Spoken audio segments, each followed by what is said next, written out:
Live on WFLA Now. This is Run for Fun with running enthusiast Leigh Spann. All right, welcome back to the Stream Center for this week's episode of Run for Fun. It's a show we designed to help people view running as an enjoyable part of their lifestyle. Because you know what, the focus is often on getting faster at all costs and going harder than the day before, but it's also important to focus on your recovery, listening to your body. I'm your host, Leigh Spann. I'm a meteorologist at WFLA in Tampa, but I've been running now pretty consistently for about 14 years. And if you'd have told me 14 years ago that running would not only be basically a personality trait of mine, but that I would be hosting a podcast about it, I probably would have called you crazy. But running really crept into my life. It's brought me so much joy. And of course, helping to keep me running and keep me injury-free. My coach, Coach Maria, I tell you what, it really does. When I ran that first half marathon 14 years ago or whatever, I thought that was it. That was going to be like one and done. And I can't believe it is basically, like I said, who I am now. Yeah, it's crazy for all of us. It's me too. My first half marathon, I only trained 6 miles for. So I was like, I went out and did it. And it was the worst pain I've ever felt in my life for like days after. I'm like, I'm never doing this again. But now look. Now look at us, right? And all these years later, and hopefully for many more years to come. So, yes, for sure. Today's episode is one that we Maria and I have to talk about a lot for me as my coach. She has to hear me talking about it. But breaking through a plateau or just an otherwise frustrating time. So it's one of the things that I think a lot of people think of when I say that there's a plateau in running. You think it just means you're not getting faster, but it can really be mentally, physical, hormonal. It can be a lot of things. It can be a lot of things. And I think the scary part about it is you kind of have to be your own detective to figure out why it's happening. Plateaus are very normal. I mean, when you're a new runner and you're new to training, you're going to get better quick. Like that's typically how it works. Even if you do it incorrectly, you're going to get better quickly. So when somebody comes to me and they're getting PR after PR after PR and they get so excited and they get this bug, I get nervous because I'm like, oh man, this is going away at some point. Yeah. And there will come a point where people are like, how come I haven't had a PR in a year. I haven't had a PR in 2 years. Sometimes it takes 5 to 7 years to break through a plateau. And what do you do when that happens? That's why we wanted to talk about it today. Yeah, because a lot of it has, first of all, you have to, we know you will get faster early, pretty quickly. Mm-hmm. But then, when that plateau becomes sort of where you feels like, do I want to continue this exercise? That's where you really need to go and figure out, what is causing this feeling? Because I definitely have gone through, more recently than any other time where it was like, is this the right thing for me? Because I'm feeling like it's not bringing me the joy. Yeah. So instead of changing my exercise or quitting, I went to find that joy again. Yeah.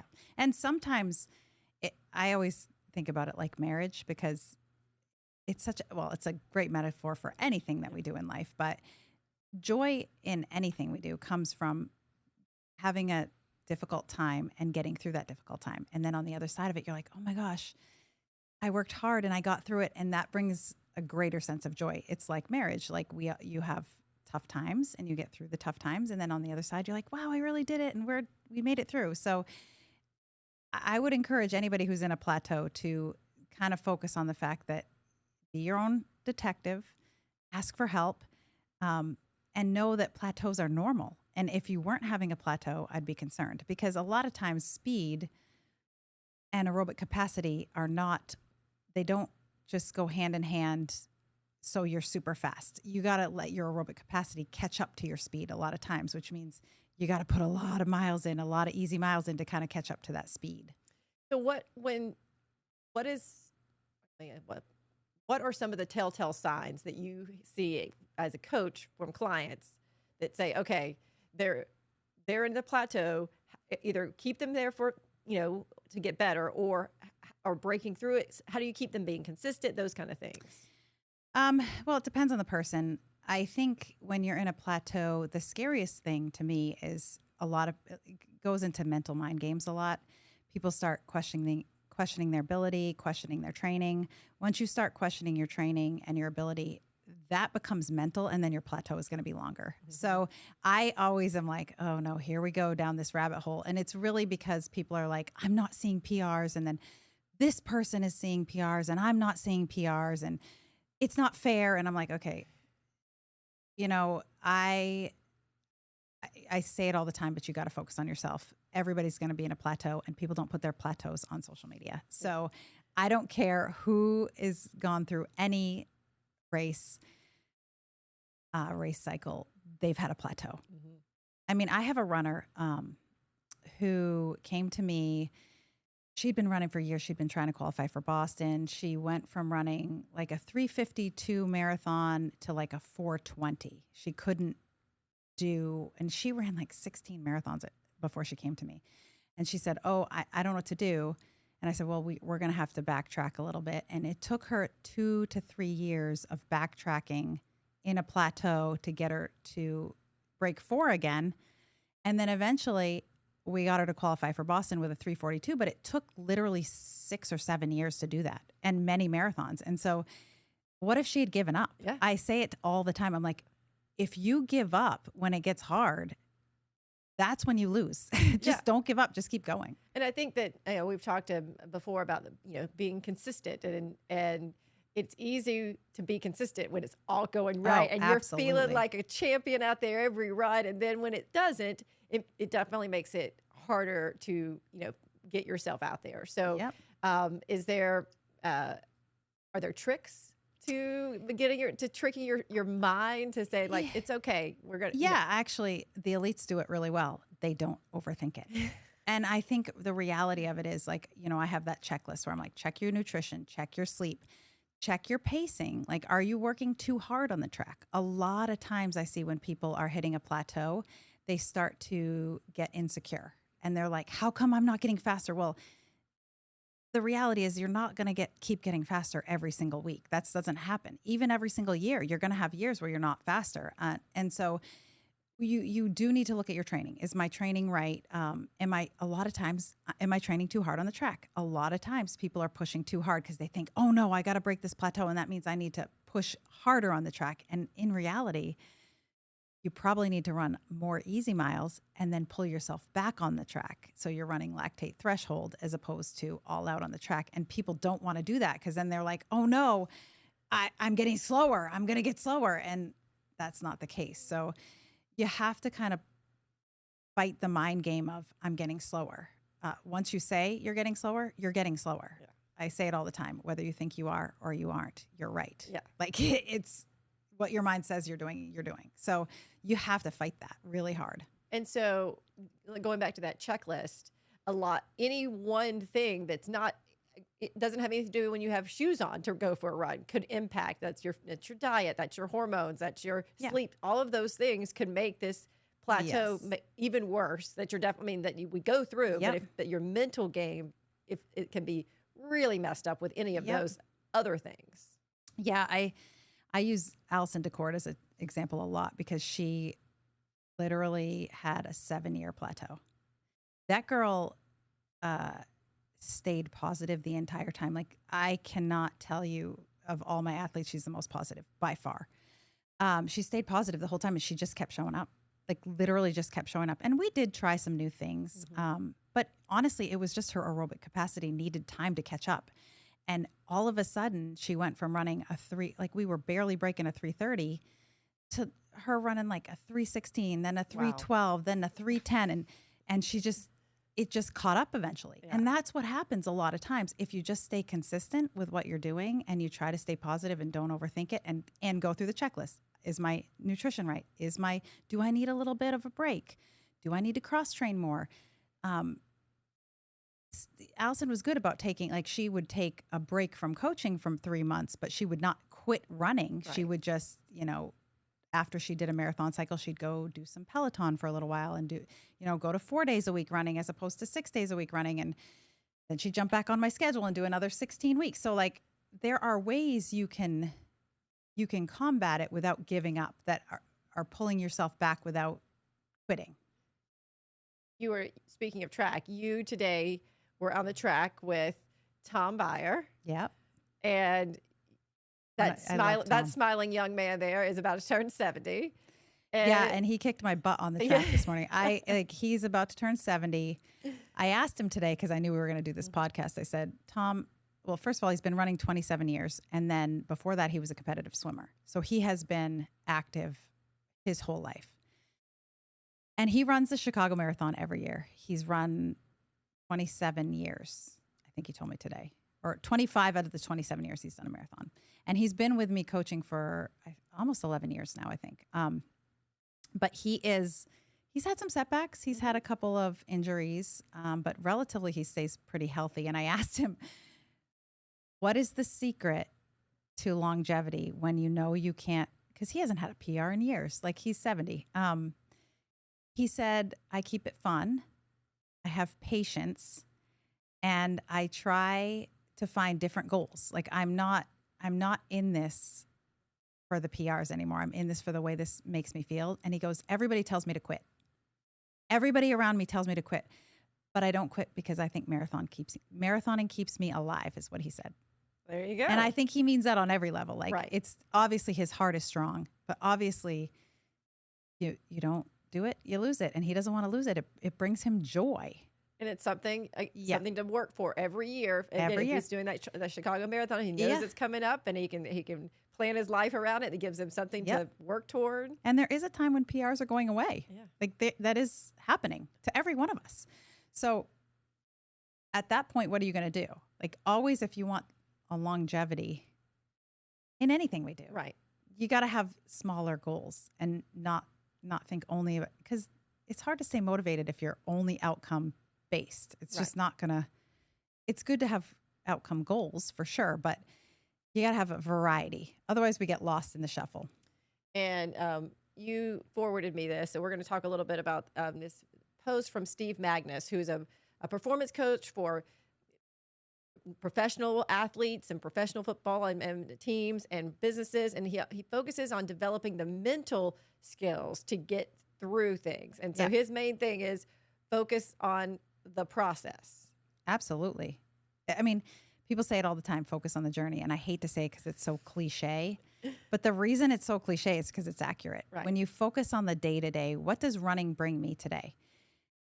You know, because of my illness, I haven't had a PR in 12 years. I absolutely still love running every single day. Like I still go out there and work like I'm trying to get a PR. I still go out and, do my mile repeats. And today I did 600s, and I still give my best effort because it makes me feel alive. And the process of running, I fell in love with a long time ago. I was going to say, was there a time when you had to break through to get to this point where you are now? Oh, gosh, yes. Yeah, right? I mean, there was probably 2 or 3, I bet my old coach would say 4 years, where I was just a jerk, like just crying after every race. And why can't feeling sorry for myself? And I got my health taken away from me. I mean, I was a baby, like a straight baby. I'm not proud of that time in my life. So when I say that, it makes it sound easy now, but I was so young when it happened. I felt like I had gotten my PR stolen from me, when the reality is like, there's so many people that I got to do so many things that people never got to do. So that's kind of a bad way to look at it. But when you're in it, you feel like you just can't get out of it. And I would say that I have so much more joy running now than I ever did back then, because I'm doing it for the right reasons now. I wasn't doing it for the right reasons then. So, and honestly, every runner has to go through it. I tell this to my own runners all the time, because I have runners that'll be like, oh my gosh, she's being so annoying. She posts every run and rah, rah, rah. And I'm like, you used to be that person. Yeah. Like, be patient with the people around you that are new, and don't be the negative Nancy that's like, oh, stop doing that. Like, let them do their thing. Mm-hmm. Let them have their glory days, and know that their plateau is coming at some point. And it's part of the process of being a runner if you want to do it long term. Like, you have your glory days, and then you have a plateau, and then you have more glory days, and then you have a plateau, and then you have more glory days. And it's just, that's the way it is. Right. And so one of the things that Steve Magnus says is, when you say it's cliche to say focus on the journey, he's putting it in really step by step. Like that, what does that mean to focus on the journey or focus on the process? Obviously, you want to set hard but manageable goals. You figure out what steps it takes to achieve each goals. And then the third one is my favorite. Then you forget the goal.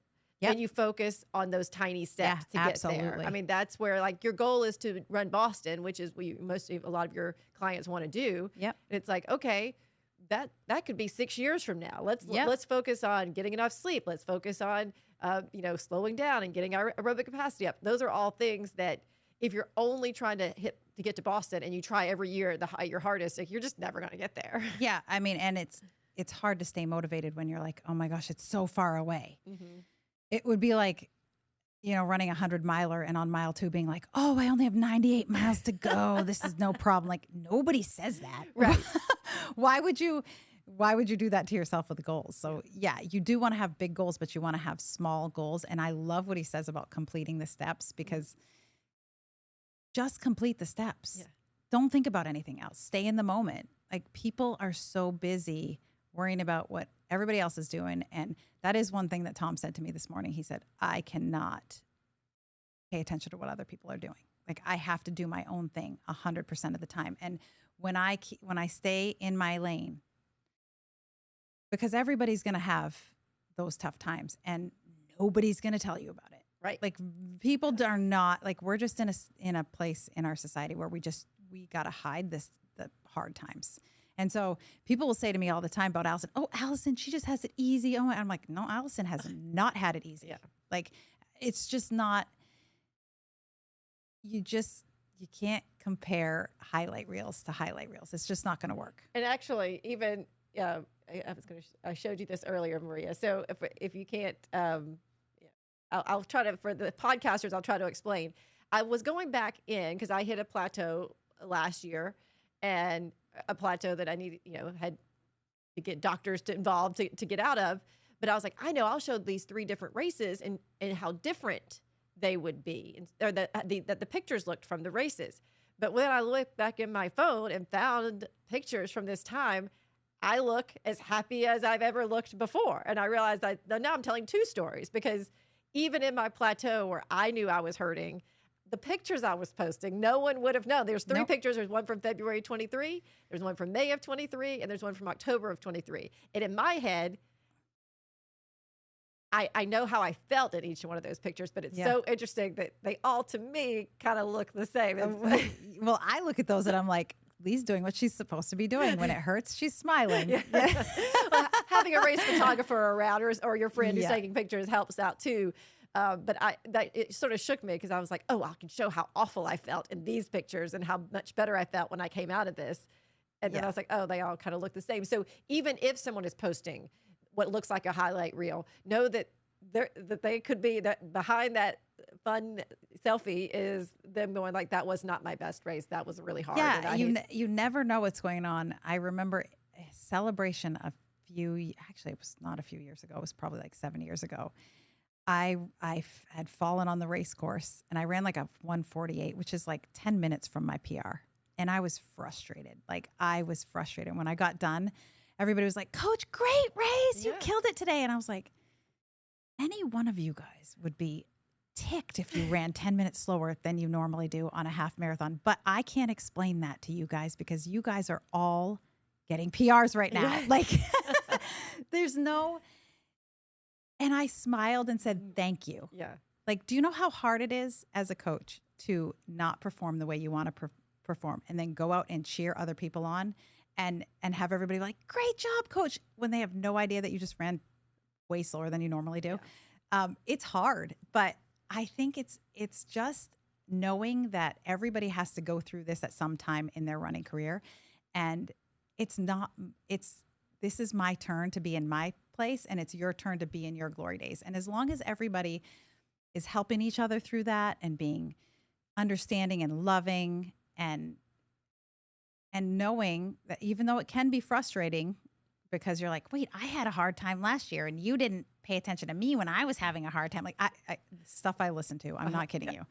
Sometimes when you say things, I'm like, I can't believe someone says this out loud. But I mean, but again, when you're in your feelings, you sometimes say things and then you look back on it, even if I've said it and said, oh, yeah, I see where the hurt made me say things that maybe I wouldn't have normally And- said or been complaining about something. Yeah. And like anything in life, people just don't get it until they go through it themselves. And you have an ally when somebody goes through it. You could be like, oh my gosh, I remember what it was like to feel like that. And we could encourage each other and say, hey, keep going. Go to the doctor.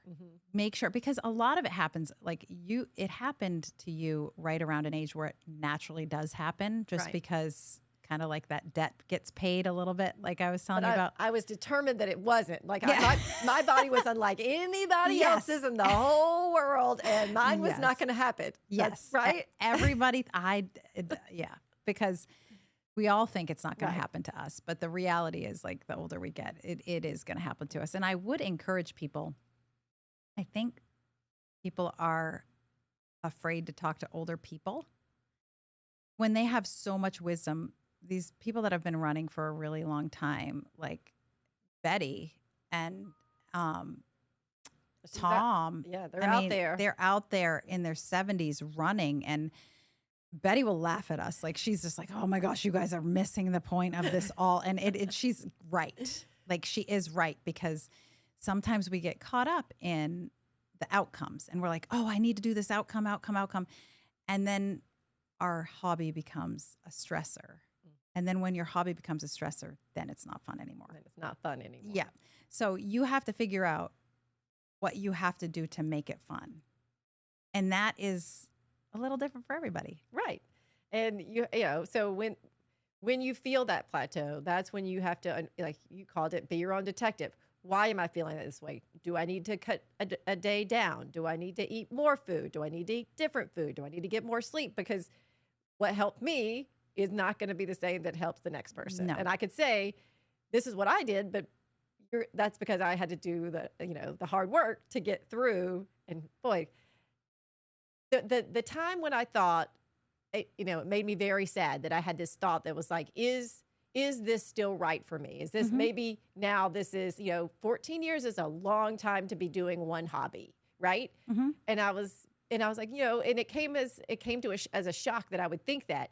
And now coming out on the other side of this, like getting my hormones right, getting all the things right, I'm like, I would have been so sad if I had just said, maybe this just isn't my time anymore, because I have felt so much more joy in the last 6 months than all of 2023. Yeah.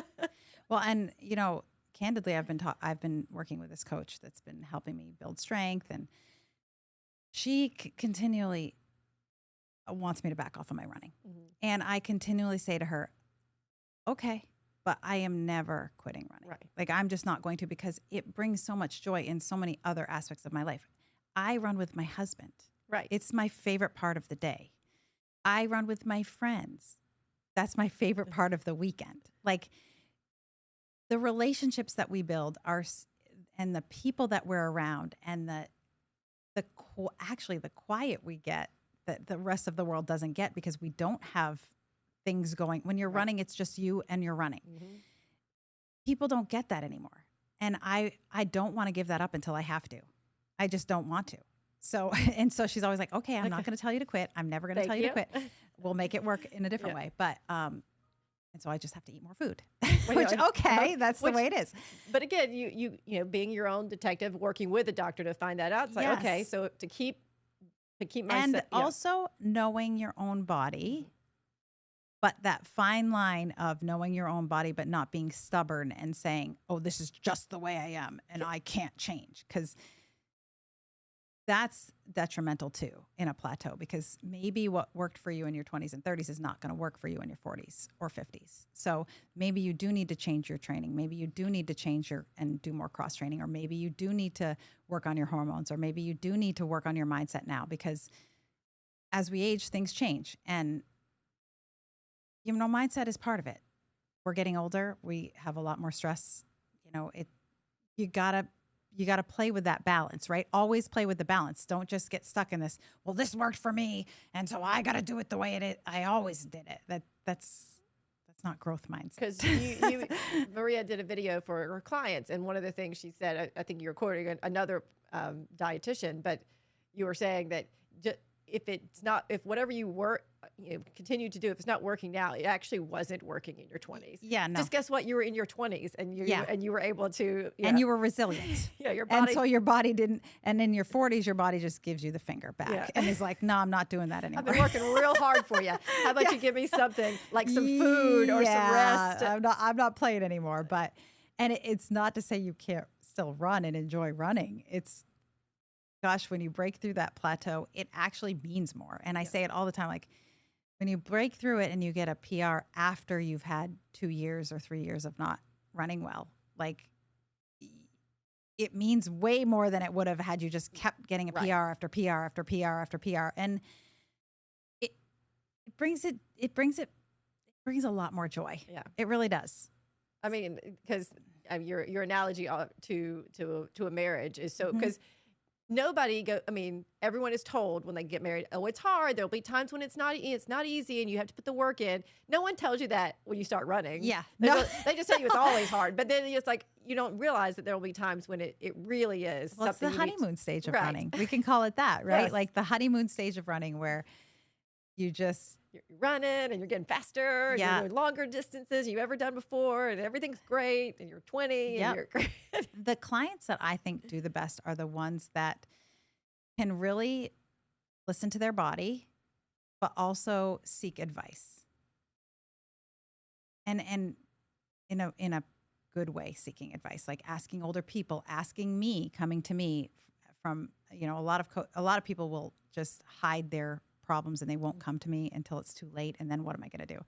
But they'll do, like I can say, or I've had some clients that I give suggestions to, like, nope, I can't do that. Nope, I can't do that. I can't do that. Nope, that's not going to work. That never works for me. And I'm like, okay, well, then you're right. It's never going to work for you. Right. But seeking advice and following through on it. Not trying to do a million different things at once either. Trying something for a little while, that's probably not it. Trying something else a little while, that's not it. Trying something else for a little while, that worked, right? Yes. Not just like throwing everything at it and being like, oh my gosh, I'm at a plateau, I gotta panic. Yes. We don't want to panic. No, and I think that it's just how one of the things that has really resonated with me is you're saying that the law of thirds, that a third of your runs are going to be great and a third of your runs are going to be meh, and a third of your runs are going to be terrible or pretty crappy. Knowing that a plateau comes and there is a time when then you're not as scared of it, or it doesn't make you feel so out of kilter, because it's like, okay, I'm not getting faster right now, but that's okay. If I'm just consistent and do it, as long as nothing's bothering me. And then if it continues, then you go into, okay, why is this continuing? And I think that having that expectation and knowing that it's going to come is going to make it less a drain on your mental. And then the law of thirds I like for another reason. It's also because if every run is bad for you, if every single now a caveat to July and August, every run is just going to suck. Sorry, guys. But if every run feels like a slog. Yeah. And that's where I was last year. Yeah. Week after week after week after week feels like a slog. Something is wrong. Right. Like you shouldn't have every run feel like crap. That should not happen. So if that is happening, something is wrong. Fix it. You're going to have a really long plateau if you don't try to fix it. So that's when you seek advice. That's when you go to a doctor, and because it is a lot. We're asking our body to do a lot, especially in Florida. And so we need to be a little bit more on top of it than the average bear. We just do. Yeah. All right. So we'll talk a little bit more about Steve Magnus, because he gave some really good advice. He said there was actually research done basically on this, focusing in on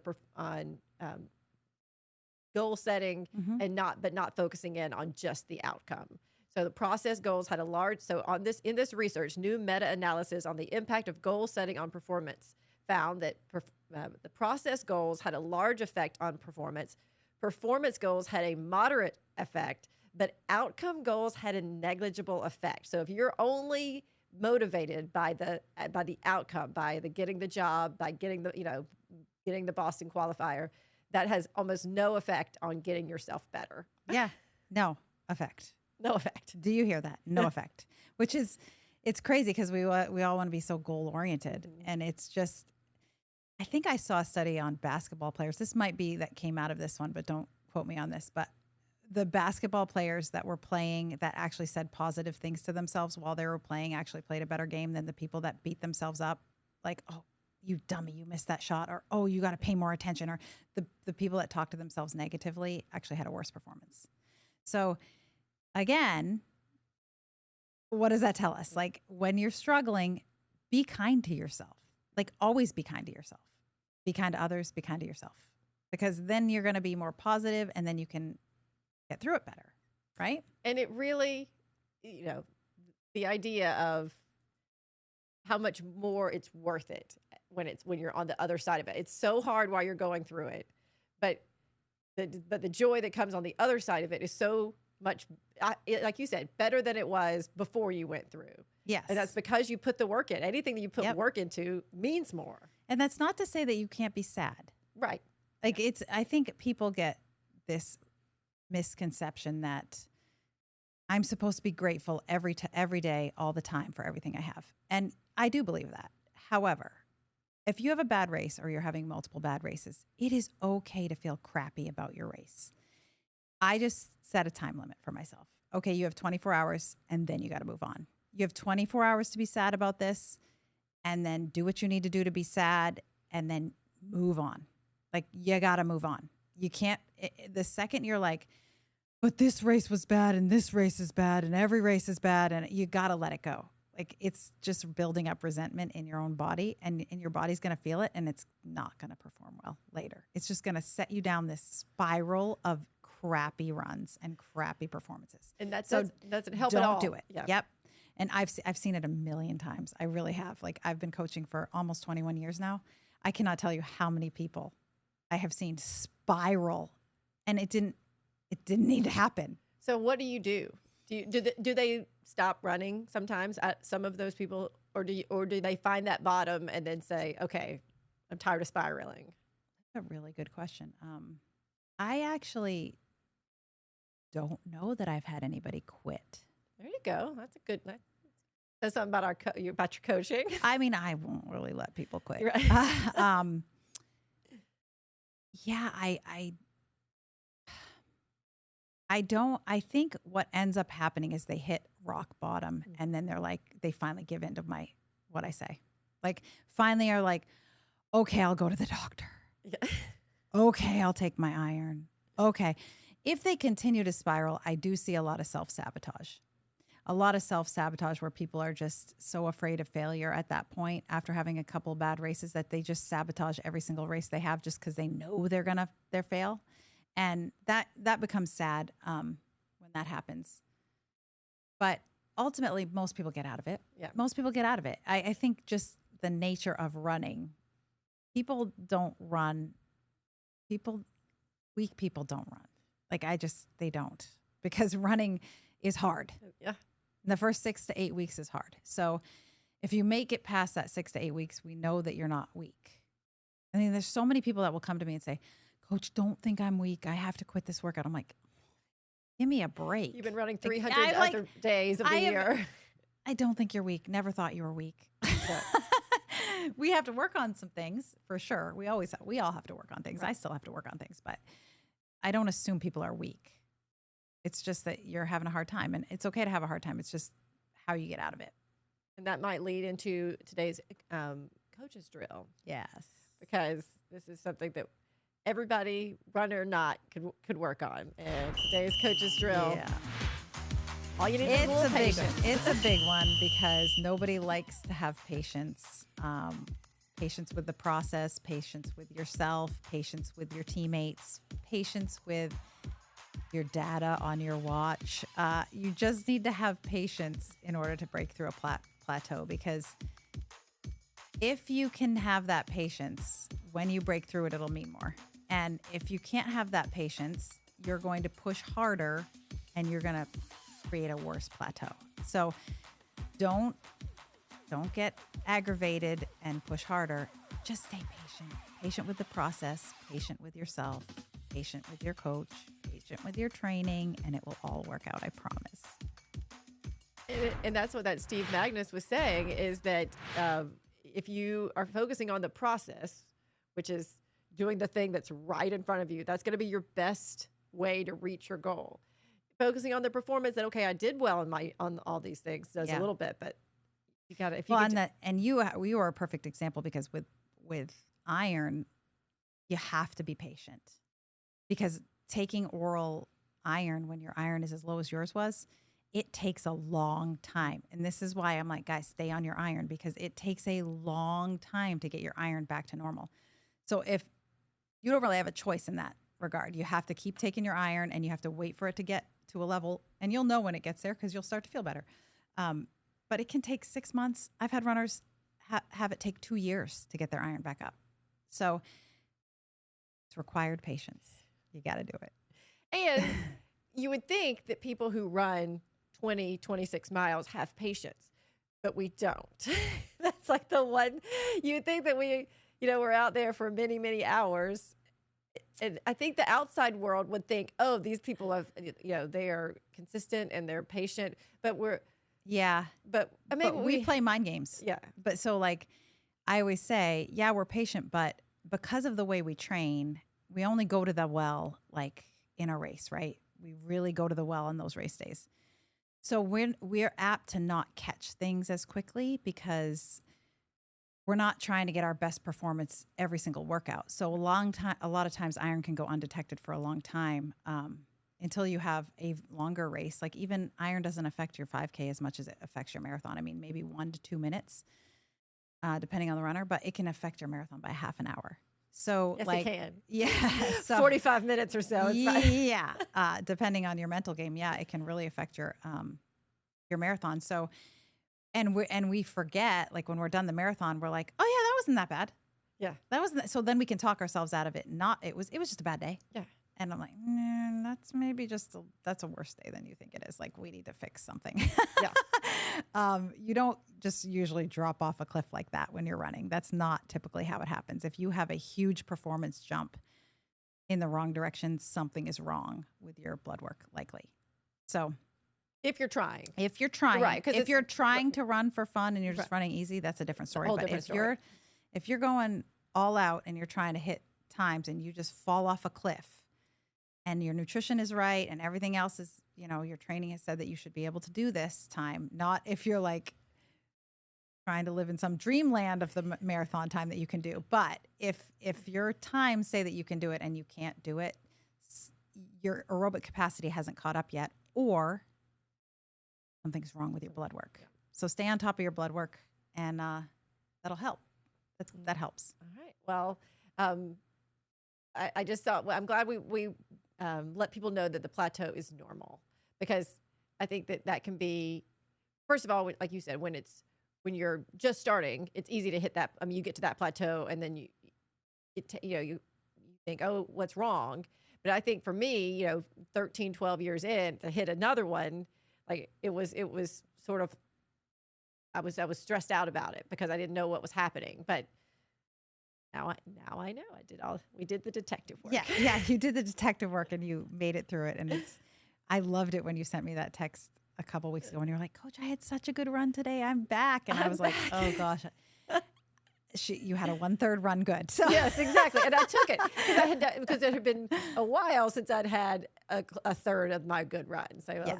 I'll take a third of good runs. And you said it in the summer, no less. Like that's amazing. Yeah. I'm still, and I think that, yes, it's just, I don't think I realized how bad it was until now, that even in the summer when it's supposed to be bad, it's still better than it was. Well, literally, think about it. If we didn't have plateaus, we'd all be Shalane Flanagan. Right. Oh, yeah. Like great. Literally. We'd all be out there and going to Paris tomorrow. Yeah. I mean, do you know how many years that these elites have worked to get to where they are? I mean, they started at a young age. They've been running and running and running and running for years and years and years and years and years. And like, we think, oh, we just started running 2 or 3 years ago and we should be the best there is already. Like, oh, guys, it just doesn't work like that.